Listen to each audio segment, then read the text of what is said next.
సరైన భక్తి చేసిన వాళ్ళకి ఏమొచ్చింది చెప్పండి? యోబు చాలా భక్తి చేశాడు. యోబు చాలా భక్తి చేశాడు. కానీ అలాంటి యోబుకి శ్రమలొచ్చినాయి. 10 మంది పిల్లలు చనిపోయారు. ఒకే రోజున తన బిడ్డలు మొత్తం చనిపోయారు. తన ఆస్తి మొత్తం కోల్పోయాడు. అనారోగ్యం వచ్చేసింది. ఒంటి నిండా రణాలు వచ్చేసినాయి. ఏమండి, గోని పట్ట కట్టుకొని, బూడిద పూసుకొని, గుండు గీసుకొని ఆలు చెప్పుతో గోక్కుంటున్నాడు. స్నేహితులు వచ్చి మాట్లాడుతున్నారు, యోబు ఏమయ్యా ఎంతో భక్తి చేసావు కదా, నీ భక్తి నీకు ధైర్యం పుట్టించట్లేదా? ఎస్, ధైర్యంగానే ఉన్నా నేను. ఏమన్నాడు? ధైర్యంగానే ఉన్నా, ఎందుకంటే నేను అలాంటి భక్తి చేశాను. ఆమేన్. నాడు ఎలాంటి భక్తి చేస్తున్నాం? ఎలాంటి భక్తి చేస్తున్నాం? నిజంగా మనం సరైన భక్తి చేస్తే ఆ భక్తి మనకేం పుట్టించిద్ది?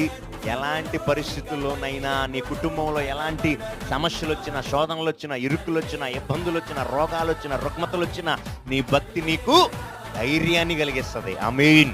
అలాంటి భక్తి చేయాలి.